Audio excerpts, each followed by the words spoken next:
அதில் ஒரு பாஜக மந்திரி ஒருத்தர் சொல்கிறாரு, விஜய் என்னப்பா விஜய் நடிங்க, விஜய் நடிங்க, விஜய் நடிங்க, விஜய் நடிங்க. ஆமாம் நான் நடிகன் தான், இப்போ யாரும் இல்லைன்ட்டான். என்னமோ இவர் என்னமோ புதுசாக கண்டுபிடிச்ச மாதிரி.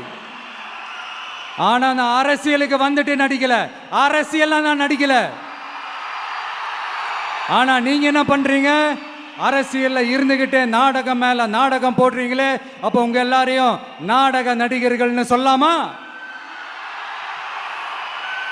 ஒன்றிய அரசோட பவரை கையில் வச்சுக்கிட்டு திமுகவோட ஒரு நாடகம் மற்றும் பலரோட ஒரு நாடகம், அப்போ உங்கள் எல்லாரையும் ஒரு டேஞ்சரான நாடக கம்பெனின்னு சொல்லாமா? இந்த பாஜகவோட சரண்டராகி இருக்கிறதோட மட்டும் இல்லாமல் இந்த ஊழல்லையே ஊறி போய் இருக்கிற இந்த 2 பேரும் நமக்கு வேணாமுங்க. புதுசா ஃப்ரெஷ்ஷா ஒரு நல்லாட்சி கொடுக்கக்கூடிய, ஒரு மாற்றத்தை கொடுக்கக்கூடிய நம்மளுடைய டிவிகேவை நாம் எல்லாருமா சேர்ந்து கொண்டு வருவோம், நாம் எல்லாருமா சேர்ந்து கொண்டாடுவோம். இது ஒரு மாற்றத்திற்கான ஒரு தேர்தல்.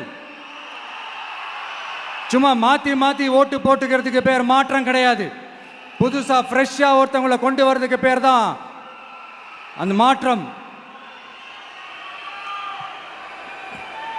இந்த போகி பண்டிகை அன்னைக்கு வீட்டில் இருக்கிற வீணா போனதையெல்லாம் தூக்கி வீசி எறிவோம் தெரியுமா? அந்த மாதிரி இந்த தேர்தலில் 75 வருஷ பவள விழா பாப்பாவையும் 55 வருஷ பல்லாங்குழி பாப்பாவையும் தூக்கி வீசி எறிவோமா? ஒரு நியூ கவர்னன்ஸ், ஒரு குட் கவர்னன்ஸ் ஒன்று கொண்டு வரலாமா? நீங்க இந்த திமுகவுக்கு ஓட்டு போடுறது, மற்றும் பலருக்கு ஓட்டு போடுறது, பாஜகவுக்கு ஓட்டு போடுறது, யாருக்கு ஓட்டு போட்டாலும் சுத்தி நீங்க பாஜகவுக்கு ஓட்டு போடுற மாதிரி தான். ஒட்டுமொத்த தமிழ்நாட்டு மக்களுக்கும் எதிரான ஓட்டு.